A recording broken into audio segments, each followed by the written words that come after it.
Puji nama Tuhan. Shalom Bapak Ibu Saudara yang diberkati oleh Tuhan. Kita terus semangat hari ini, amin. Kita percaya kita ada saat ini itu semua karena anugerah Tuhan. Kita bersyukur pagi hari ini kita boleh beribadah bersama-sama melalui Zoom. Kita percaya itu semua karena kasih Tuhan, perlindungan Tuhan, kekuatan daripada Tuhan, amin. Bapak Ibu Saudara, pagi hari ini dimanapun Bapak Ibu Saudara berada, kita sama-sama mau memberikan yang terbaik buat Tuhan. Kita mau datang sama Tuhan, kita mau antusias memuji menyembah nama Tuhan. Kita percaya Tuhan akan memberkati setiap kita, amin. Tuhan akan memberi semangat yang baru, kekuatan yang baru buat kita. Haleluya. Mari sama-sama kita siapkan hati kita untuk Tuhan. Terima kasih Tuhan, terima kasih Yesus. Kami sungguh bersyukur Bapa pagi hari ini. Kami boleh bangun Tuhan, kami boleh bersama-sama beribadah Tuhan. Kami percaya Bapa, anugerah-Mu tidak pernah habis dalam hidup kami Tuhan. Kasih setia-Mu selalu nyata dalam hidup kami Bapa. Pagi hari ini Bapa, kami mau memberi yang terbaik bagi-Mu ya Yesus. Kami percaya Engkau hadir di hati kami, di hidup kami Bapa. Siap mengubahkan setiap kami Tuhan, siap melawat setiap kami Bapa, memberikan kami Bapa kekuatan, pengharapan, kemenangan yang baru ya Yesus. Terima kasih Tuhan, terima kasih. Kami serahkan Tuhan kehidupan kami hanya di dalam tangan-Mu, hanya di dalam nama Tuhan Yesus. Haleluya, amin. Terima kasih Tuhan, terima kasih Yesus.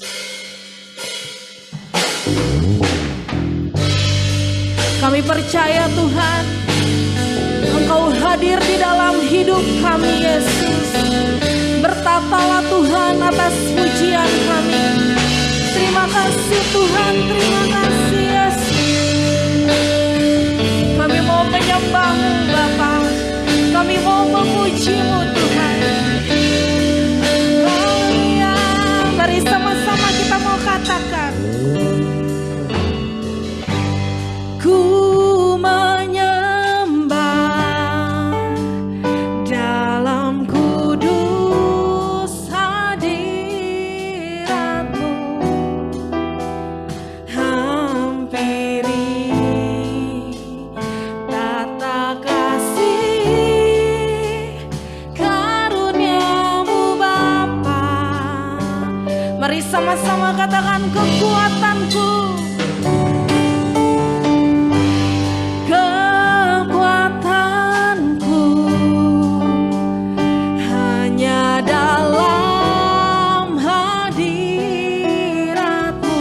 Yesusku, Yesusku,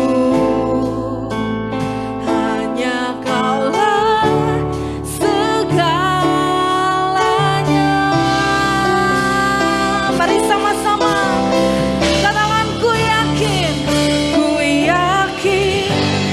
Kau hadir di sini. Ku rasakan kuasa yang tak terbatas. Ku yakin Kau nyata di sini. Katakan, kemenangan, kemenangan terjadi di sini. Kaulah yang memberikan kemenangan bagi kami Yesus. Mari kita lebih sungguh-sungguh lagi, sama-sama katakan, ku menyembah. Ku menyembah dalam kudus hadirat-Mu, hampiri tata kasih karunia-Mu Bapa. Kekuatan kami hanya di dalam-Mu Yesus. Kekuatanku hanya dalam hadirat-Mu. Katakan, Yesusku, Yesusku, hanya Kaulah segalanya.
Mari Bapak Ibu Saudara angkat tanganmu sama-sama. Ku yakin Kau hadir di sini. Kami rasakan kuasa-Mu Tuhan. Kuasa yang tak terbatas. Ku yakin Kau nyata di sini. Katakan kemenangan, kemenangan terjadi di sini. Sekali lagi ku yakin Kau hadir di sini. Kami rasakan kuasa-Mu tak terbatas. Ku yakin Kau nyata di sini. Kemenangan terjadi di sini. Oh, kami percaya Tuhan, kami percaya Engkau hadir Tuhan, Engkau kekuatan kami, Engkau pengharapan kami. Mari sama-sama kita mau sembah. Glory bagi-Mu Tuhan, glory bagi-Mu Tuhan. Engkaulah kekuatan kami Tuhan. Terima kasih Tuhan. Kami percaya Bapa, Engkau hadir di hidup kami. Terima kasih Tuhan. Ya Yesus. Terima kasih Tuhan. Terima kasih Tuhan. Mari Bapak Ibu Saudara dimanapun kita berada, mari sama-sama kita datang sama Tuhan. Terima kasih Tuhan, terima kasih. Mari sama-sama kita mau sembah Dia. Mungkin tidak ada orang lain yang melihat-Mu, tapi Tuhan melihat hatimu. Mari sungguh-sungguh datang pada Tuhan. Mari kita sembah Dia. Mari kita ucapkan syukur kita. Kalau hari ini kita boleh ada, itu semua karena anugerah-Nya. Kalau hari ini kita sehat, itu semua karena kebaikan-Nya pada setiap kita. Mari sama-sama ucapkan syukur-Mu. Katakan terima kasih Tuhan. Katakan Kau baik bagi kami Yesus. Kuasa-Mu besar bagi kami Tuhan. Lawat setiap kami Tuhan. Kami bersyukur Tuhan. Haleluya. Engkau baik Tuhan. Terima kasih Yesus. Kami bersyukur Tuhan.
layak kami puji, layak kami sembah Tuhan.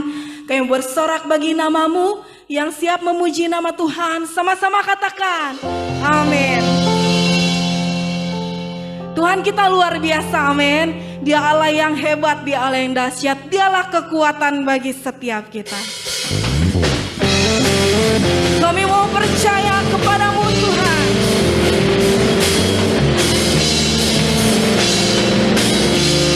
Mari sama-sama katakan, Tuhanlah kekuatan dan mazmurku. Katakan, Dia gunung batu, Dia gunung batu dan keselamatanku. Hanya padamu hatiku percaya.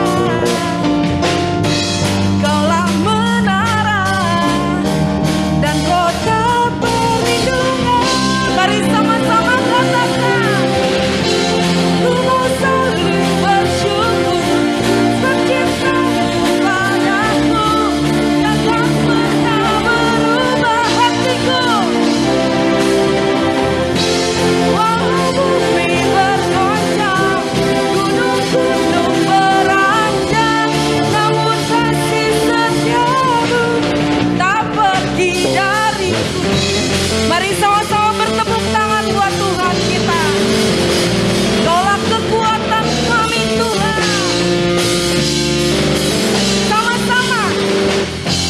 Tuhanlah kekuatan dan mazmurku. Dia gunung batu, Dia gunung batu dan keselamatanku.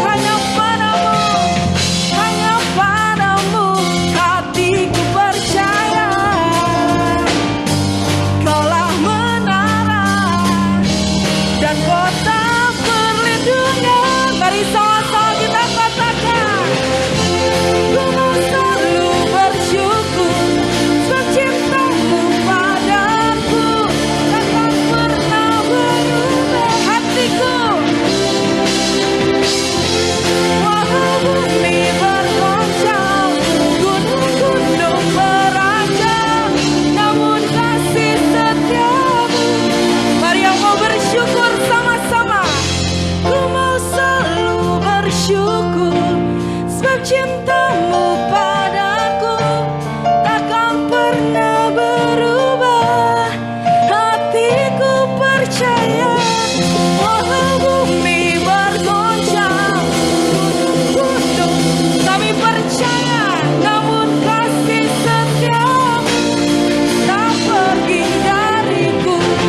Mari lambaikan tangan kita, katakan, ku mau selalu bersyukur sebab cinta-Mu padaku takkan pernah berubah. Hatiku walau bumi bergoncang, gunung-gunung beranjak, namun kasih setia-Mu tak pernah. Katakan, kasih setia-Mu, kasih setia-Mu tak pergi dariku. Kasih setia-Mu tak pergi dariku. Haleluya. Kami percaya Tuhan. Mari sama-sama berikan suara-suara yang meriah buat Tuhan kita yang dahsyat. Apapun yang terjadi pada kita saat ini, kita percaya Tuhan kekuatan kita, amin. Dia tidak akan meninggalkan setiap kita, amin. Haleluya. Mari kita mau siapkan hati kita mau mendengarkan firman Tuhan. Terima kasih Tuhan, terima kasih Yesus. Kami mau percaya kepadamu penuh Tuhan. Kami tahu Tuhan, kami ada sampai hari ini bukan karena kekuatan kami Bapa, bukan karena kehebatan kami Tuhan, tapi karena Engkau ya Yesus. Engkaulah pengharapan bagi setiap kami Tuhan. Pegang terus tangan kami ya Bapa. Kami mau berjalan bersama-Mu Yesus. Bukan dengan kekuatanku ku dapat jalani hidupku,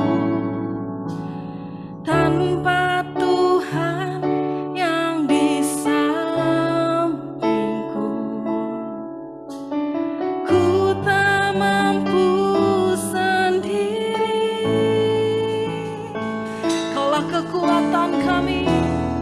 Engkaulah kuatku yang menopangku. Ku pandang wajah-Mu dan berseru, pertolonganku datang dari-Mu. Peganglah tanganku, jangan lepaskan. Kaulah harapan dalam hidupku. Kaulah pengharapan di dalam hidup kami, Yesus. Terima kasih Tuhan, terima kasih. Mari yang percaya sama-sama kita nyatakan. Bukan dengan kekuatanku ku dapat jalani hidupku, tanpa Tuhan yang di sampingku. Ku tak mampu sendiri, ku tak mampu sendiri, sebab Engkaulah kekuatanku. Engkaulah kuatku yang menopangku. Pandang wajah-Mu dan berseru,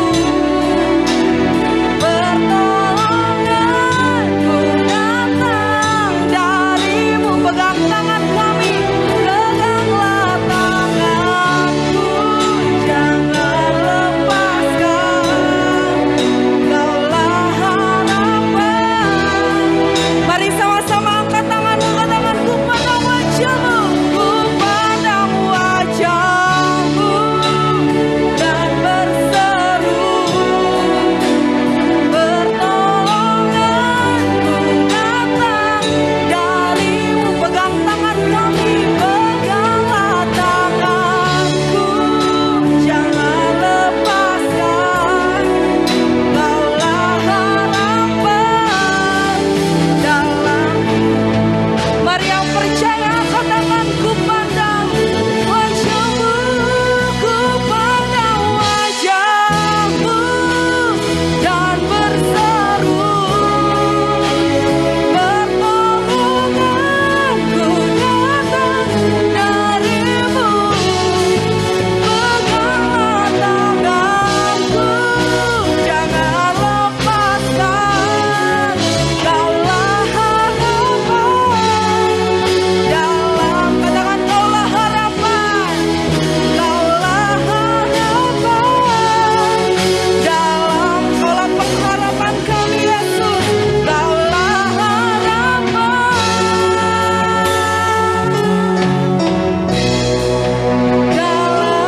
hidupku.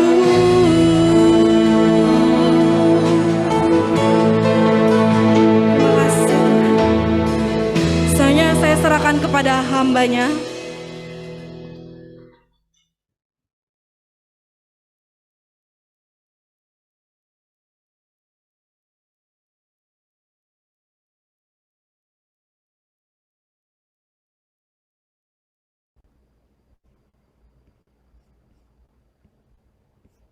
Haleluya, haleluya. Kami bersyukur kepadamu ya Bapa, Tuhan dan Juru Selamat kami Tuhan. Engkaulah harapan di dalam kehidupan kami. Oleh sebab itu kami sebagai umat-Mu sampai dengan pagi hari ini kami masih bersekutu, kami masih beribadah kepada Tuhan karena kami hanya ke dalam tangan Tuhan. Engkaulah sumber pengharapan kami. Kami mengucap syukur Tuhan untuk pagi yang indah ini, di mana kami merasakan hadirat-Mu ada di setiap hidup kami. Walaupun kami beribadah dari rumah kami masing-masing, tetapi kuasa-Mu tidak terbatas Tuhan untuk menjamah kami. Terima kasih Tuhan untuk setiap pertolongan Tuhan dalam kehidupan kami. Dan pagi hari ini Bapa, kami mau menyiapkan hati kami menjadi lahan yang baik, lahan yang subur untuk ditanamkan benih kebenaran firman-Mu. Roh Kudus, Engkau mengurapi kami dengan kuasa-Mu, dengan hikmat-Mu, sehingga setiap firman yang kami dengar pagi hari ini bukan hanya sekadar informasi, tetapi firman yang dapat mengubahkan hidup kami, memberikan kami kekuatan, memberikan kami peneguhan, bahkan membuat kami semakin bertumbuh di dalam Engkau. Terima kasih Bapa yang baik, kami berdoa dan menyambut kebenaran firman Tuhan pada pagi hari ini di dalam nama Tuhan Yesus Kristus. Haleluya. Amin. Saya berharap suara saya bisa terdengar dengan baik oleh Bapak Ibu sekalian. Shalom Bapak Ibu saudara-saudari di dalam kasih Tuhan Yesus Kristus. Selamat pagi untuk semua jemaat GSJA City Blessing yang luar biasa, yang antusias, yang diberkati Tuhan. Salam sejahtera buat kita semua. Kiranya Bapak Ibu semua ada dalam penyertaan dan berkat Tuhan senantiasa. Puji Tuhan, pagi hari ini saya diberikan kesempatan untuk bisa melayani jemaat di City Blessing. Walaupun harapannya bisa bertemu secara langsung, bisa tatap muka, bisa berfellowship, namun karena pandemi Omikron yang sedang naik angkanya, sehingga pengurus GSJA City Blessing memutuskan untuk membuat ibadah melalui Zoom. Padahal saya sudah membayangkan bisa menikmati siomay Teluk Naga yang luar biasa enaknya itu ya. Tapi ya mungkin lain waktu saya akan datang lagi kalau diundang lagi. Terima kasih buat undangannya Bapak dan Ibu Gembala GSJA City Blessing serta pengurus gereja yang sudah memberikan kesempatan kepada saya untuk bisa melayani pada pagi hari ini. Oke, kita langsung kepada firman Tuhan pagi hari ini. Ya, tahun ini GSJA City Blessing mengangkat tema besar, yaitu The Year of Victory atau tahun kemenangan, ya. Tahun yang dipenuhi oleh kemenangan demi kemenangan. Tema yang sangat luar biasa tentunya. Siapa yang tidak suka dengan kemenangan? Setiap orang pasti suka dengan kemenangan. Ya, ikut lomba pengennya menang. Ya, nggak ada yang ikut lomba pengennya kalah. Lalu main games pengennya juga menang. Main futsal pengennya juga menang. Yang anak muda mungkin sedang bersaing ngejar gebetan pengennya juga menang, ya, dan lain-lain. Setiap kita tua, muda, perempuan, laki-laki pasti asal jangan mau menang sendiri saja. Itu namanya egois. Ya, beda lagi itu artinya. Nah, oleh sebab itu judul khotbah saya pagi hari ini saya beri judul Financial Freedom. Boleh dibantu untuk share PowerPoint saya?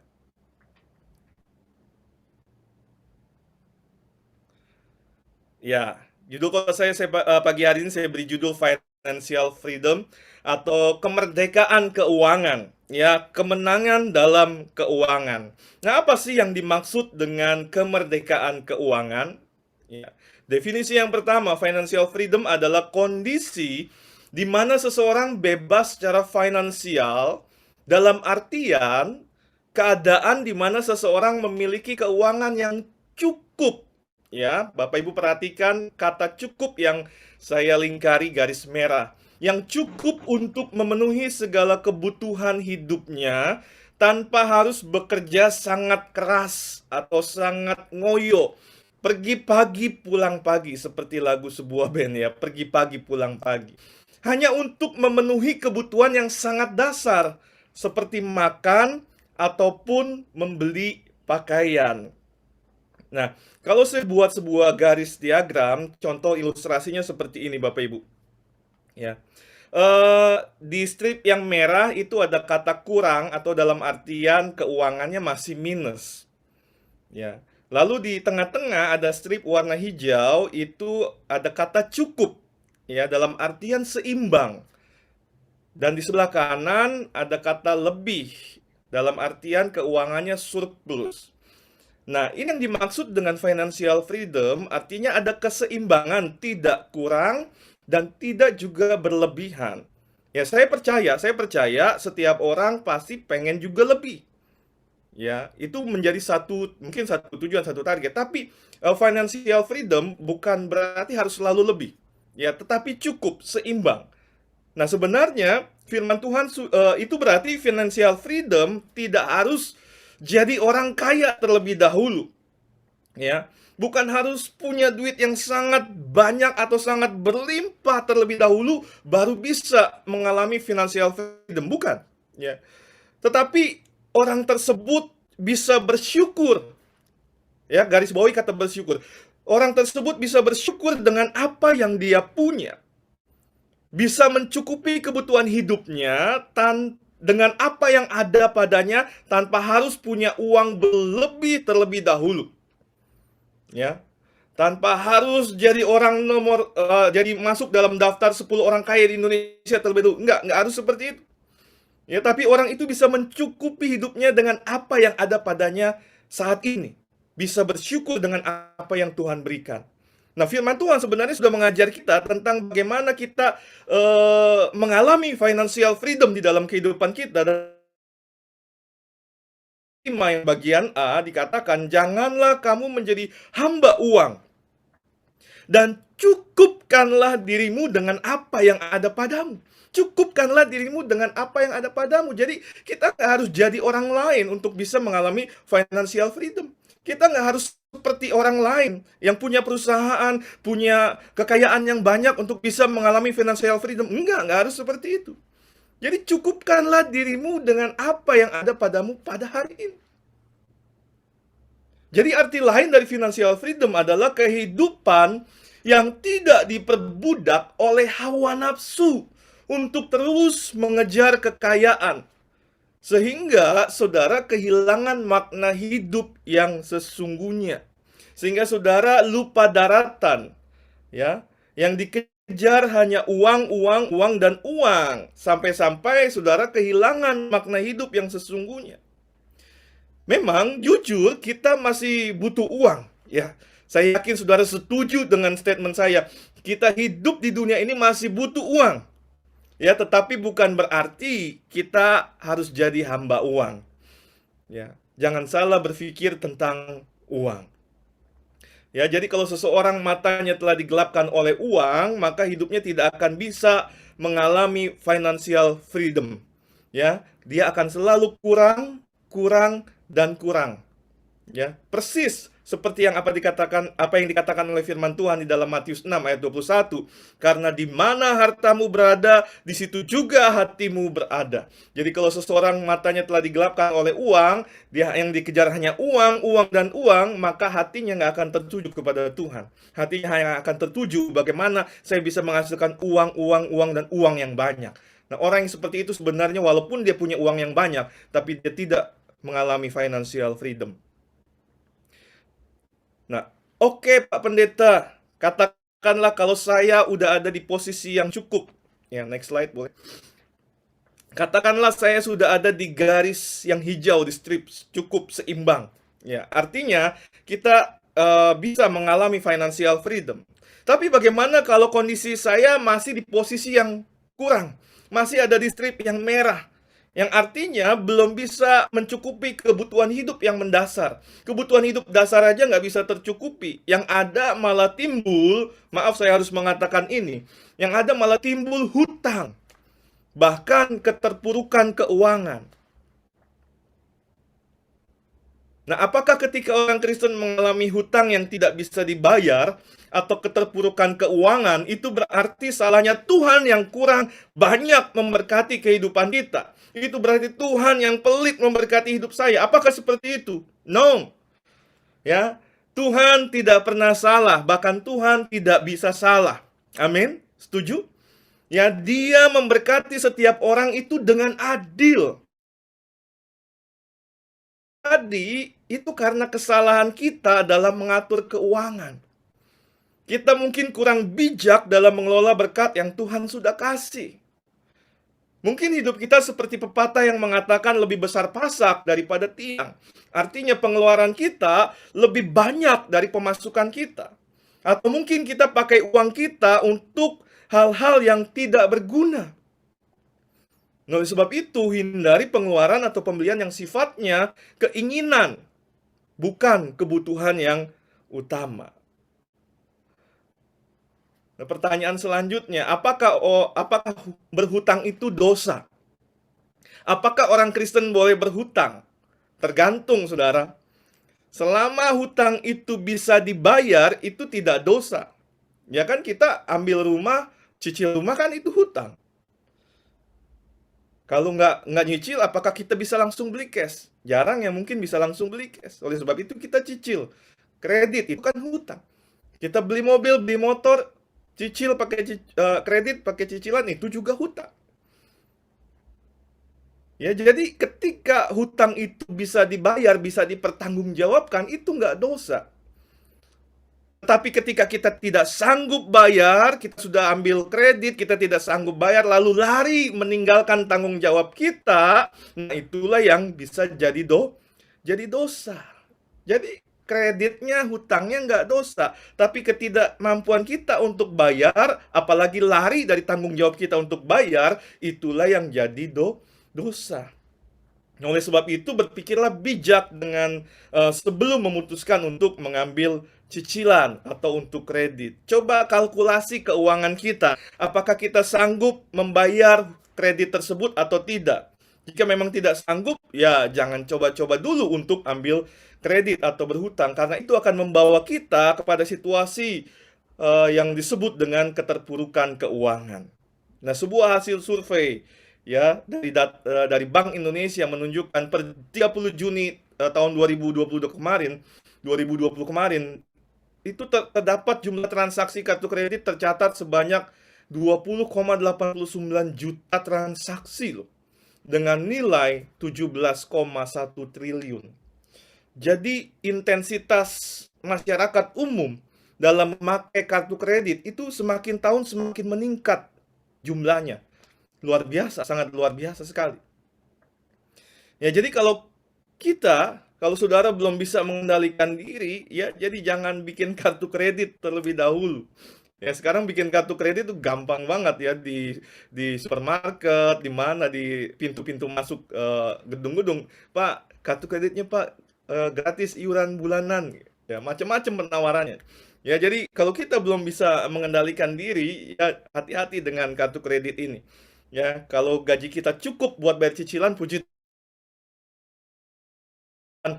Waduh, yang ada bikin kita jadi tambah pusing, hidup tambah susah, mikirin utang, boro-boro mikirin persepuluhan, ya, mikirin bunga kartu kredit aja udah pusing gitu. Udah hidup jadi susah.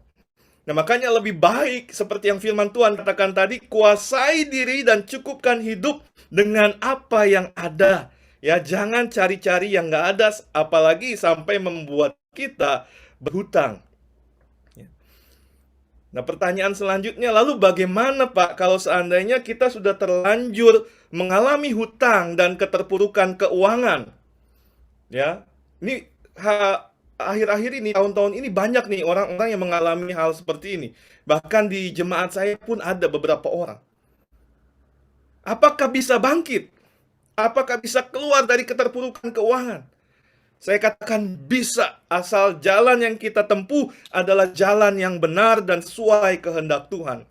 Karena kita adalah anak-anak Tuhan, jadi segala sesuatu yang kita lakukan harus sesuai dengan kehendak Tuhan. Nah, bagaimana supaya kita bisa mengalami kemenangan keuangan? Bagaimana kita bisa mengalami financial freedom di dalam kehidupan kita? Kita akan belajar dari 2 Raja-Raja 4 ayat 1 sampai dengan 7. Saya akan bacakan dengan cukup cepat, Bapak Ibu bisa menyimak dengan baik. Salah seorang dari istri-istri para nabi mengadukan halnya kepada Elisa sambil berseru, "Hambamu suamiku sudah mati dan engkau ini tahu bahwa hambamu itu takut akan Tuhan. Tetapi sekarang penagih hutang sudah datang untuk mengambil kedua orang anakku menjadi budaknya." Jawab Elisa kepadanya, "Apakah yang dapat kuperbuat bagimu? Beritahukanlah kepadaku apa-apa yang kau punya di rumah." Berkatalah perempuan itu, "Hambamu ini tidak punya sesuatu apapun di rumah, kecuali sebuah buli-buli berisi minyak." Lalu berkatalah Elisa, "Pergilah, mintalah bejana-bejana dari luar, daripada segala tetanggamu, bejana-bejana kosong, tetapi jangan terlalu sedikit. Kemudian masuklah, tutuplah pintu sudah engkau dan anak-anakmu masuk, lalu tuanglah minyak itu ke dalam segala bejana. Mana yang penuh, angkatlah."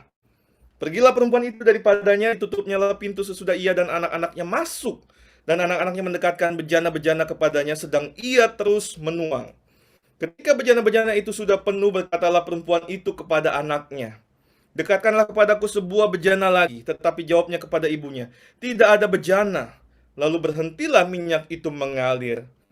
Kemudian pergilah perempuan itu memberitahukannya kepada abdi Allah, dan orang ini berkata, "Pergilah, jualah minyak itu, bayarlah hutangmu, dan hiduplah dari lebihnya engkau serta anak-anakmu." Amin. Nah, Bapak Ibu Saudara-saudari yang dikasihi Tuhan, kalau dari ayat ini ada satu hal yang bisa kita pelajari, yaitu ketaatan dari janda ini membuat dia mengalami kemenangan, ya, membuat dia mengalami pemulihan. Jadi ketaatan atas kehidupannya yang sulit. Nah, ketaatan seperti apa yang mendatangkan kemenangan? Yang pertama, yaitu ketaatan ditandai dengan kejujuran. Itu ada di ayat yang pertama dan kedua. Janda itu berkata jujur. Dia mengakui bahwa dia sudah berhutang. Janda itu juga berkata jujur bahwa dia sudah tidak punya apa-apa lagi. Jadi suami si janda ini dulunya adalah murid Elisa, nabi, ya, seorang nabi, murid dari Elisa. Setelah suaminya mati, sepertinya hidup janda ini menjadi sulit, menjadi susah, sehingga akhirnya dia harus berhutang untuk memenuhi kebutuhan hidupnya. Tetapi karena dia tidak mampu bayar, penagih hutang, kalau bahasa kita itu debt collector, itu datang untuk menyita anaknya, untuk mengambil anaknya sebagai budak. Nah, dalam keadaan terjepit, tidak tahu harus berbuat apa lagi, dia memutuskan untuk datang kepada Elisa dan meminta bantuan kepada Elisa. Satu hal yang membuat Elisa tergerak untuk memberikan bantuan, selain karena suaminya adalah muridnya, tetapi juga karena kejujuran dari janda ini. Ya, dia mengakui keadaannya, dia mengakui apa yang dia sudah perbuat. Ya, jadi kejujuran itu sangat berharga. Ada sebuah ilustrasi seperti ini. Ada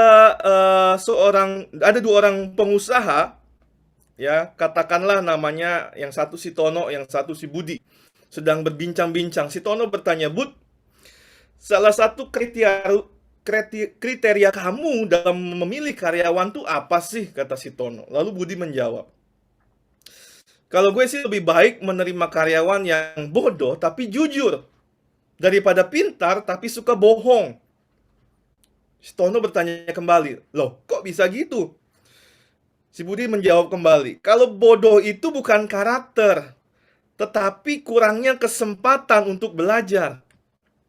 Sedangkan kalau orang suka bohong itu adalah sebuah karakter yang sulit diubah. Karena kebodohan bisa diatasi dengan belajar. Tapi kalau kebohongan itu sulit diatasi. Karena kalau orang bohong kan biasanya ditutup-tutupi. Mana ada orang bohong jujur? Ditutup-tutupi. Mana kita tahu?" Lalu si Tono menjawab, "Oh iya, benar juga ya apa yang kamu katakan." Jadi, Bapak Ibu, saudara-saudari yang dikasihi Tuhan, kejujuran itu sangat penting. Amin. Yang setuju dengan saya katakan amin. Ya, kalau pemimpin dunia yang mungkin belum kenal Tuhan saja menginginkan kejujuran dari anak buahnya, dari karyawannya, apalagi kita sebagai anak-anak Tuhan. Apalagi Bapa di sorga yang adalah kudus. Dia tentunya sangat menghendaki kejujuran dari kehidupan setiap anak-anaknya. Kita adalah, apakah hidup kita hari ini sudah jujur di hadapan Tuhan? Saudara bisa jawab di dalam hati masing-masing, ya. Atau mungkin saat ini saudara beribadah di rumah, saudara bisa jawab, "Saya belum jujur," kan nggak ada jemaat lain yang lihat, ya. Apakah hidup kita sudah jujur di hadapan Tuhan? Dalam segala hal. Dalam hal keuangan, apakah kita sudah jujur di dalam keuangan? Karena sesungguhnya kita ini bukan pemilik dari harta yang Tuhan berikan. Kita ini hanya pengelola. Ya, Tuhan hanya menitipkan berkatnya untuk kita kelola. Nah, apakah kita bisa menjadi pengelola yang dapat dipercaya oleh Tuhan? Apakah kita dapat menjadi manajer yang dapat apresiasi dari Tuhan karena kita sudah menjadi manajer yang baik dalam hal keuangan. Apakah kita sudah mengelola keuangan kita dengan baik? Jika kita belum mengelola keuangan dengan baik, akui itu di hadapan Tuhan. Berkatalah jujur di hadapan Tuhan apa yang sudah kita lakukan sampai-sampai kita mengalami hutang yang tidak bisa dibayar atau mengalami keterpurukan keuangan. Manusia bisa dibohongi, tetapi Tuhan tidak bisa kita bohongi. Jadi, bertobatlah dan minta ampun dari Tuhan atas kekeliruan yang sudah kita buat di dalam kita mengelola berkat yang dari Tuhan. Ayub 8 ayat 6 dalam terjemahan dalam versi bahasa Indonesia masa kini dikatakan, jika hatimu jujur, jika hidupmu jujur tanpa celah, Allah akan menolongmu dengan segera. Allah akan menolongmu dengan segera. Dan sebagai imbalan, rumah tanggamu akan dipulihkan. Ada amin? Ekonomimu akan dipulihkan. Keuanganmu akan dipulihkan. Bisnismu akan dipulihkan. Keluargamu akan dipulihkan. Pelayananmu akan dipulihkan. Wow, luar biasa janji Tuhan ini. Jika hidup kita jujur tanpa celah di hadapan Tuhan, Tuhan gak akan menunda-nunda untuk menolong kita. Ya. Lalu bagaimana kita bisa mengalami pemulihan jika kita tidak jujur? Ya. Bagaimana Tuhan bisa menolong kita kalau kita tidak jujur di hadapan Tuhan? Yang kedua, ketaatan ditandai dengan melakukan perintah. Ayat 3 sampai ayat 5. Ya, Elisa tidak memberikan bantuan dalam bentuk uang kepada janda ini. Perhatikan Bapak Ibu, Elisa nggak memberikan bantuan dalam bentuk uang kepada janda ini, tetapi dia menyuruh janda ini pinjam bejana dan menuangkan minyak yang masih sisa ke dalam bejana-bejana yang dipinjamnya. Bapak Ibu juga mungkin paham, tentunya ini kan nggak masuk akal. Nggak sedikit disuruh tuang ke dalam bejana-bejana yang banyak.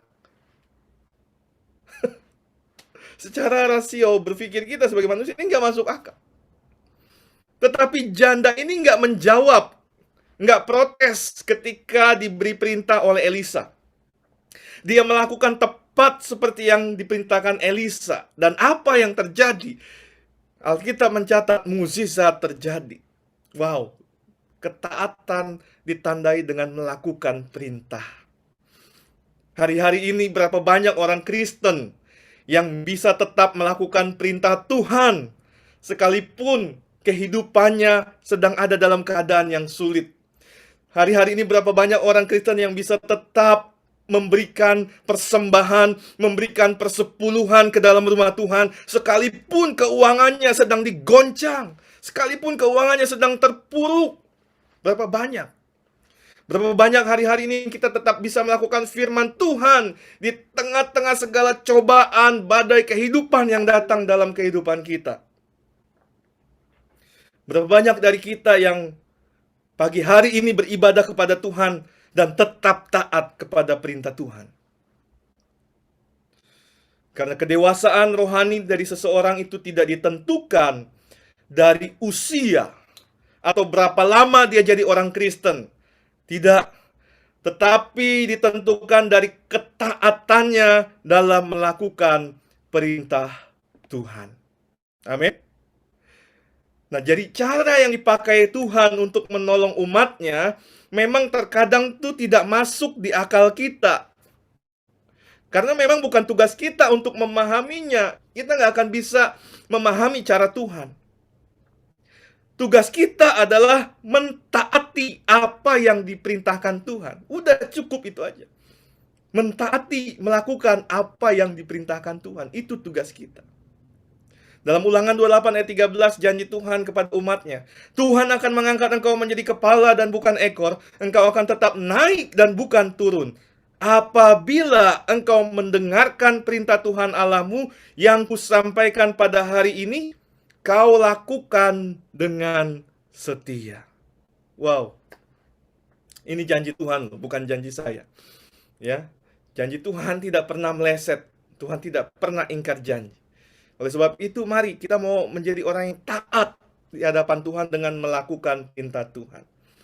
Yang ketiga, kunci yang ketiga untuk kita dapat mengalami financial freedom yaitu ketaatan ditandai dengan upaya maksimal. Ya. Ketaatan ditandai dengan upaya maksimal, ada daya juang. Saudara yang kasih Tuhan, ketahuilah ketika Allah menolong umatnya, itu tidak serta-merta dia menjatuhkan berkat dari langit, bukan uang dari langit ke atas rumah kita. Nah, demikian dengan si janda ini, Tuhan tidak langsung menjatuhkan uang dari langit supaya dia bisa bayar hutang. Tetapi Tuhan mau dia juga berusaha dengan apa yang ada pada dirinya. Tuhan mau ada kerjasama antara si janda ini dengan Tuhan. Jadi janda ini melakukan bagiannya dan Tuhan melakukan bagiannya. Sehingga terjadi yang namanya mukjizat. Lakukan apa yang menjadi bagian kita dan Tuhan akan melakukan bagiannya, hasilnya mukjizat terjadi. Ya, demikian dengan kita saat ini. Jangan cuma berdoa dan diam di rumah tanpa melakukan apa-apa lalu mengharapkan mukjizat terjadi. Lalu saudara mengharapkan financial freedom terjadi. No, itu tidak akan terjadi, saudara. Tuhan juga mau kita melakukan upaya maksimal. Yang bekerja tetaplah bekerja dengan sungguh-sungguh. Yang dagang tetaplah dagang dengan rajin, dengan jujur. Yang bisnis tetaplah menjalankan bisnis dengan jujur, dengan baik. Yang jadi ibu rumah tangga tetaplah kerjakan tugas rumah tangga dengan baik, dengan penuh sukacita. Amin. Jadi lakukan apa yang menjadi bagian kita dan Tuhan akan melakukan apa yang menjadi bagiannya. Sehingga itu akan terjadi sinergi yang baik. Sehingga terjadi mukjizat. Tuhan bisa mendatangkan mukjizat di dalam kehidupan kita. Ada sebuah contoh di dalam Alkitab, dalam Lukas 5 ayat 4-6.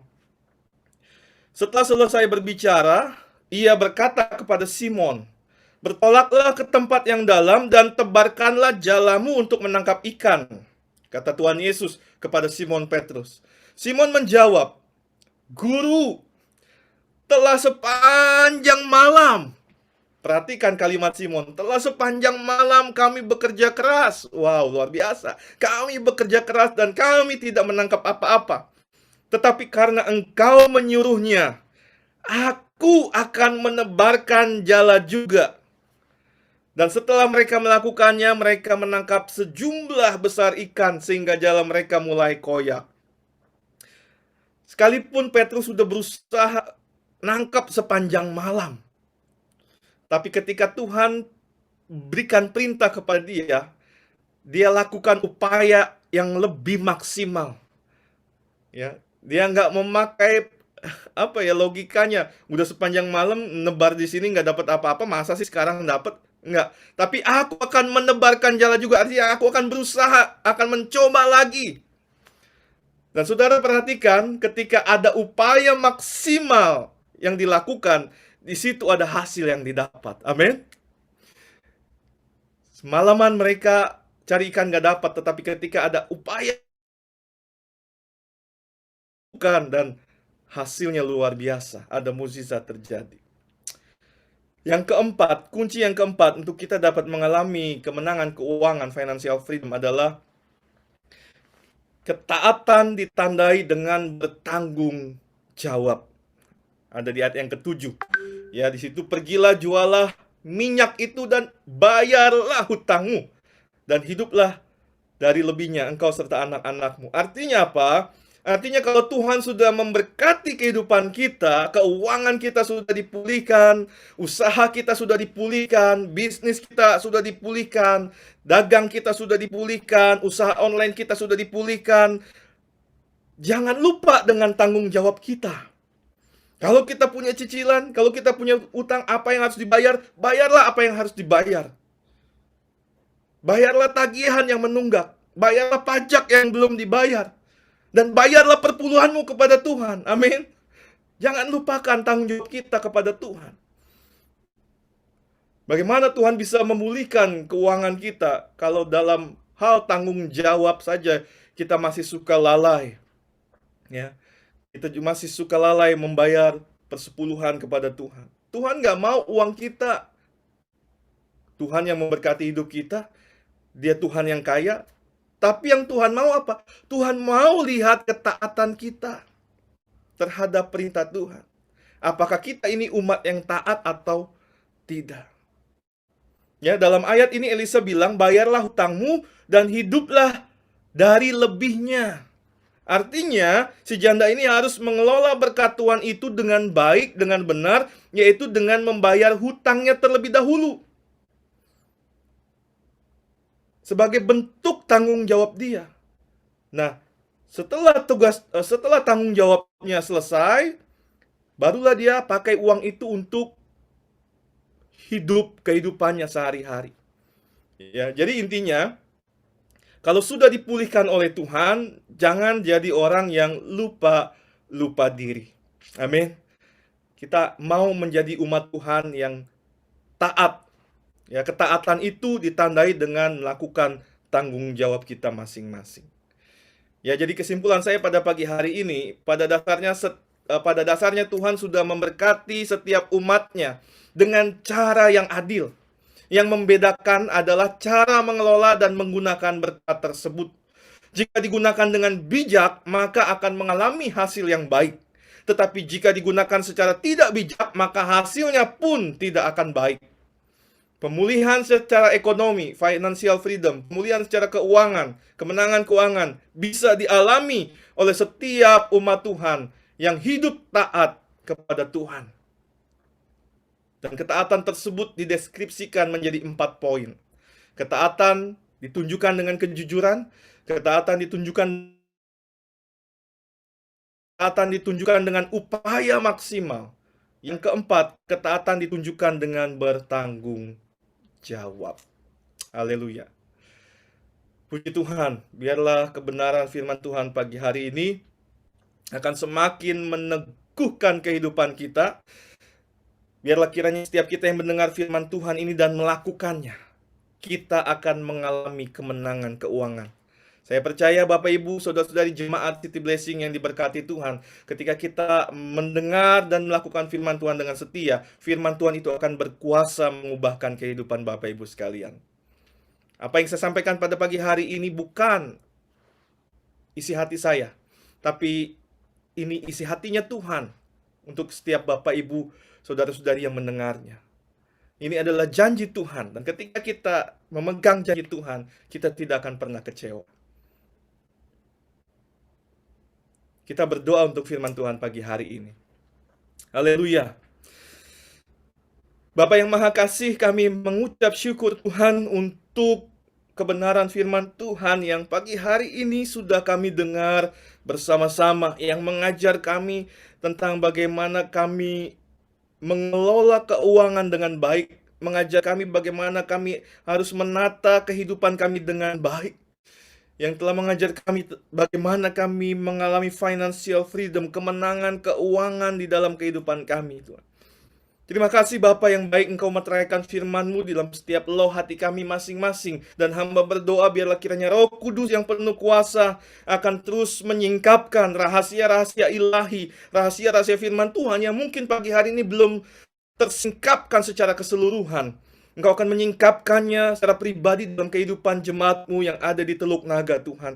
Sehingga mereka akan semakin memahami dan mengerti akan kekayaan firman Tuhan. Dan mereka dapat melakukannya di dalam kehidupan mereka. Dan ketika mereka melakukannya, hamba percaya ada kuasa firman Tuhan yang mengubahkan hidup mereka, memulihkan hidup mereka. Yang pagi hari ini mendengarnya, Tuhan. Biarlah kiranya Tuhan bekerja di dalam kehidupan mereka. Tuhan memberkati kehidupan mereka pribadi lepas pribadi ya Tuhan. Sehingga mereka menjadi orang-orang yang mengalami financial freedom. Terima kasih Bapa yang baik. Terima kasih Tuhan Yesus. Kami berdoa dan mengucap syukur untuk kebenaran firman Tuhan pagi hari ini. Di dalam nama Tuhan Yesus kami berdoa. Haleluya. Haleluya. Amin. Terima kasih sekali lagi untuk kesempatan melayani. Tuhan Yesus memberkati. Saya kembalikan kepada pemimpin acara.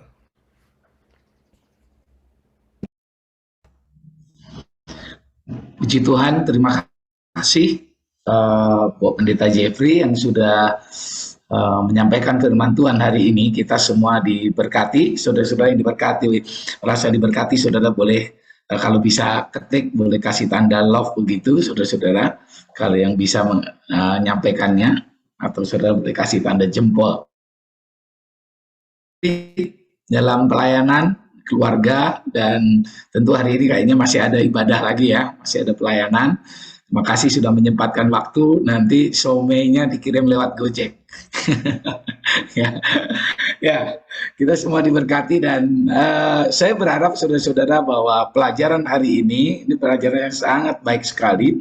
Nah, saya berharap bahwa di tahun kemenangan ini saudara akan mengalami yang namanya financial freedom, yaitu kemenangan dalam hal keuangan, ya. Terobosan demi terobosan kita alami. Kalau prinsip-prinsip tadi saudara bisa kerjakan, saudara lakukan dengan baik. Jadi firman Tuhan sudah sangat jelas disampaikan oleh hambanya, dan saya percaya bahwa ini adalah suara hati Tuhan untuk disampaikan kepada kita jemaat Tuhan yang ada di City Blessing.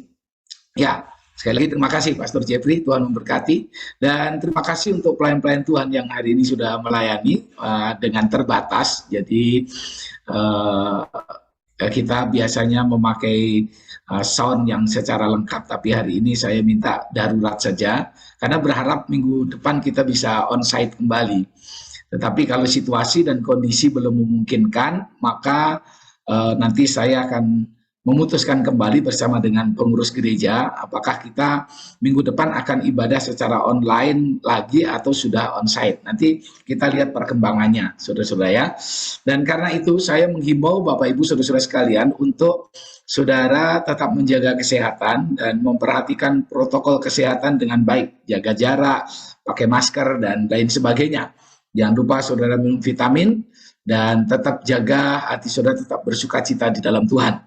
Karena hati yang gembira adalah obat yang manjur. Bagi saudara-saudara yang terpapar, saudara-saudara yang terkena virus COVID-19, khususnya varian Omicron, atau mungkin saya tidak tahu juga varian yang lain masih ada juga di sekitar kita.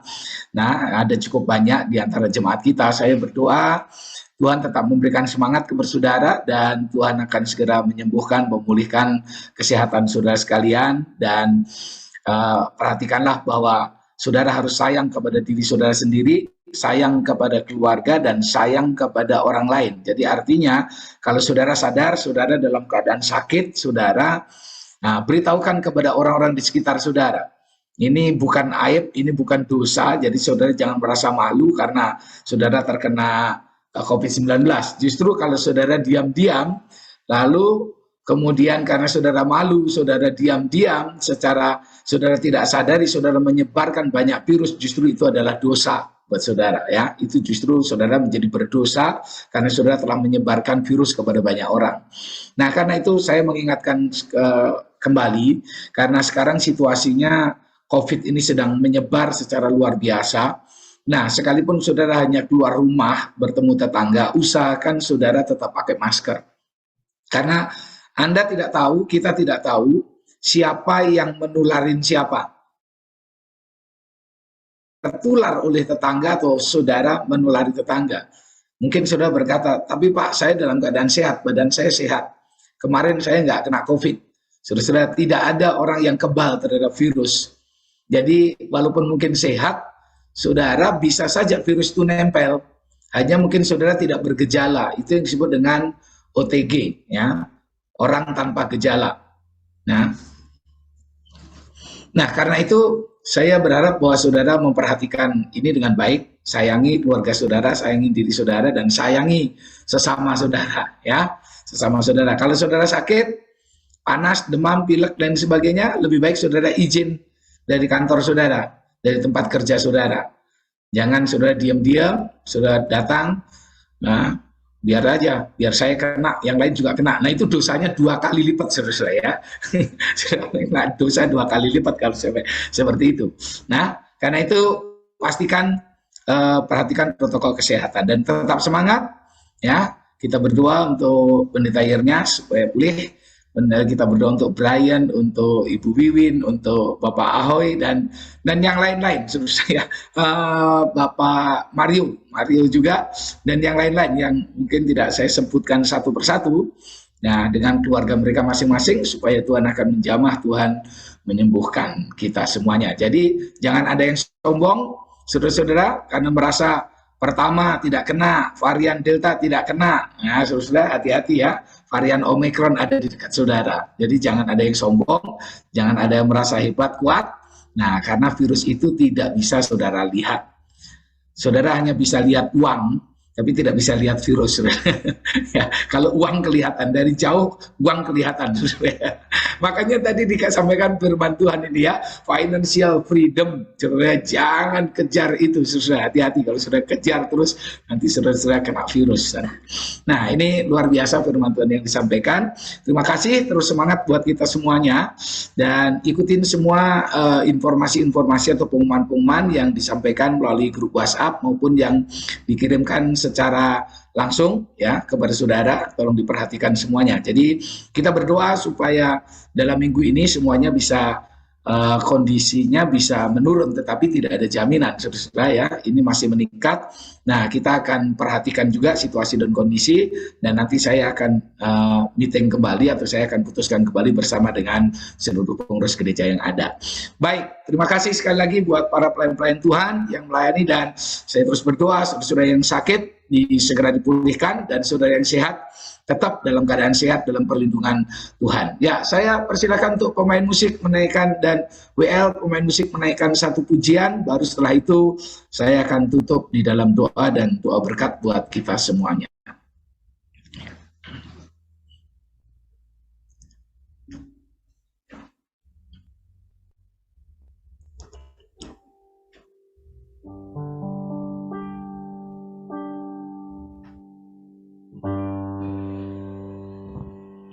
Kiranya Engkau memberkati aku berlimpah-limpah dan memperluas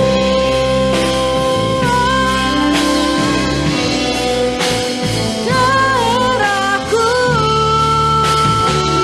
Katakan kiranya.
Pada akhirnya Tuhan, segala hormat, pujian, kemuliaan, syukur, kebesaran, keagungan kami kembalikan kepada Tuhan. Kami percaya walaupun hari ini Tuhan kami mengikuti ibadah secara daring Tuhan, kami ada di rumah kami masing-masing, tapi kami yakin bahwa persekutuan di dalam Tuhan, Roh Allah hadir di tengah-tengah kami, Yesus ada bersama dengan kami. Tuhan, kami berdoa untuk seluruh umat-Mu yang telah mengikuti ibadah ini melalui aplikasi Zoom, mereka yang beribadah bersama dengan keluarga, ataupun yang mereka menggunakan device secara sendiri-sendiri. Pelayan Tuhan yang sudah melayani, Tuhan, kami menyerahkan hidup mereka dalam tangan pemeliharaan Tuhan. Diberkatilah kiranya WL, pemain musik, multimedia, semua yang sudah melaksanakan ibadah, pelayanan ibadah dengan baik, diberkati berlimpah-limpah. Demikian juga kami berdoa untuk hamba-Mu Pastor Jeffrey Dharma yang sudah melayani kami dengan luar biasa. Tuhan terus pakai, tambahkan hikmat, akal budi, roh hikmat dan wahyu menyertai setiap pelayanannya. Tambahkan kapasitas di dalam hidupnya sebagai seorang pemimpin, sebagai seorang hamba Tuhan, sebagai seorang kepala keluarga. Tuhan terus pakai dan berkati kehidupannya sehingga ada banyak jiwa-jiwa dimenangkan melalui pelayanannya. Memberkati setiap tugas pelayanan, tanggung jawab yang ada di tangannya. Tuhan memberkatilah istri dan anak-anaknya agar mereka terus hidup di dalam kasih karunia. Tuhan, terima kasih Bapa dalam surga. Kami juga berdoa, banyak sekali saudara-saudara kami yang tidak bisa bergabung, mungkin karena mereka tidak ada kuota, mungkin karena mereka ada gangguan sinyal dan lain sebagainya. Tapi biarlah Tuhan, mereka akan tetap semangat Tuhan dan bisa mengikuti ibadah ini dalam tayang ulang melalui YouTube ya Tuhan. Kami berdoa kasih karunia, kemurahan Tuhan melimpah atas kehidupan mereka. Berdoa Tuhan secara khusus hari ini satukan hati kami. Berdoa untuk saudara-saudara kami yang terpapar COVID-19 Tuhan dalam hari-hari ini Tuhan. Kami berdoa untuk pemulihan dari pendeta Yeremias Tuhan. Kami berdoa untuk saudara Brian, kami berdoa untuk Bapak Mario, kami berdoa untuk Bapak Ahoy, kami berdoa untuk Ibu Wiwin, kami berdoa untuk yang lain-lain ya Tuhan. Baik Tuhan mereka Tuhan yang memberikan informasi maupun mereka yang tidak menyampaikannya kepada pihak gereja. Tapi kami berdoa Tuhan akan melawat, menyembuhkan mereka, menyembuhkan di dalam nama Yesus ya Tuhan. Demikian juga setiap kami yang dalam keadaan sehat Tuhan, Engkau melindungi kami, tutup bungkus dengan kuasa darah-Mu. Jauhkan Tuhan kami dari virus yang jahat ini ya Tuhan. Kami berdoa Tuhan untuk bangsa dan negara kami Indonesia. Kiranya oleh anugerah dan belas kasihan-Mu Indonesia segera Tuhan berlalu dengan pertolongan Tuhan. Pandemi ini akan segera berlalu dari bumi Indonesia bahkan dari seluruh dunia. Kami mohon belas kasihan ya Tuhan, berkatilah pemerintah bangsa kami untuk mereka terus semakin hari lebih bijak dan semakin bijak di dalam memutuskan berbagai hal dalam menanggulangi pandemi ini ya Tuhan. Kami bersyukur untuk apa yang telah pemerintah kami kerjakan Tuhan, usaha kerja keras yang mereka lakukan. Kami berdoa kiranya Tuhan memberkati presiden kami dan seluruh jajaran yang ada ya Tuhan. Terpujilah nama-Mu, berkatilah gereja-gereja Tuhan di seluruh Indonesia. Hari ini banyak sekali gereja yang melaksanakan ibadah secara online karena situasi dan kondisi. Kami berdoa kiranya iman kami tidak menjadi kendor. Kami berdoa kiranya Tuhan semangat kami tidak menjadi luntur ya Tuhan. Kami tetap bersemangat, kami tetap berapi-api mencari Tuhan, mencari wajah Tuhan. Walaupun ibadah dilakukan secara online di berbagai tempat, tapi kami berdoa kiranya hadirat-Mu tetap menjamah kami, hadirat-Mu tetap melawat setiap kami. Gereja yang melaksanakan ibadah secara onsite, kiranya Tuhan melindungi dan Tuhan menyertai senantiasa. Terpujilah nama-Mu Bapa di surga. Hari ini berkat Tuhan melimpah atas setiap kami. Mari umat Tuhan angkat kedua tangan kita kepada Tuhan, dan biarlah berkat Tuhan melimpah atas setiap kita. Bapa kami yang di surga, dikuduskanlah nama-Mu. Datanglah kerajaan, jadilah kehendak-Mu di bumi seperti di surga. Berikanlah kami pada hari ini makanan kami yang secukupnya, dan ampunilah kami akan kesalahan kami, seperti kami juga mengampuni orang yang bersalah kepada kami. Dan janganlah membawa kami ke dalam pencobaan, tapi lepaskanlah kami daripada yang jahat, karena Engkau-lah yang punya kerajaan dan kuasa dan kemuliaan sampai selama-lamanya. Tuhan adalah gembalaku, takkan kekurangan aku. Ia mebaringkan aku di padang yang berumput hijau, Ia membimbing aku ke air yang tenang, Ia menyegarkan jiwaku, Ia menuntun aku di jalan yang yang benar oleh karena namanya. Sekalipun aku berjalan dalam lembah kekelaman, aku tidak takut bahaya, sebab Engkau besertaku. Gadamu dan tongkatmu itulah yang menghibur aku. Engkau menyediakan hidangan bagiku di hadapan para lawanku. Engkau mengurapi kepalaku dengan minyak, pialaku penuh melimpah. Kebajikan dan kemurahan belaka akan mengikuti aku seumur hidupku, dan aku akan diam dalam rumah Tuhan sepanjang masa. Akhirnya kekasih Tuhan, biarlah kiranya berkat, anugerah, kasih sayang, damai sejahtera dari Allah Bapa di surga, cinta, kasih, kemurahan, dan keselamatan kekal dari Tuhan kita Yesus Kristus, persekutuan, penghiburan, kekuatan, dan penyertaan Allah Roh Kudus akan turun hari ini, berkatnya atas setiap kita, sehingga kehidupan saudara diberkati, kesehatan saudara diberkati, keluarga, rumah tangga saudara diberkati, usaha, pekerjaan, bisnis, sekolah, kuliah saudara diberkati, keuanganmu diberkati, hari-harimu diberkati, masa depanmu diberkati, mulai hari ini sampai selama-lamanya. Haleluya, terimalah berkat ini di dalam berkat Allah Tritunggal yang Esa. Haleluya, sama-sama kita berkata, amin, amin.